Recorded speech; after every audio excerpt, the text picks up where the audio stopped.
To assign E configuration for the given structure, first of all, we have to identify the priority of the groups attached to the doubly bonded carbon. Priority என்ற போது actually அந்த கார்பனோட attach ஆகி இருக்கக்கூடிய elementோட atomic numberோட priorityல நாம arrange பண்ணலாம். So based on this, let us write the priority order of the alkane.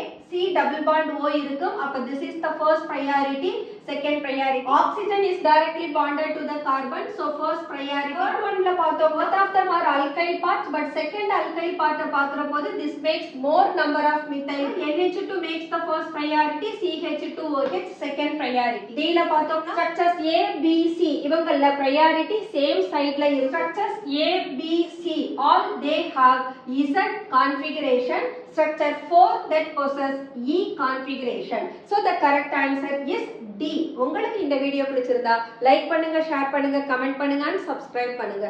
Thank you.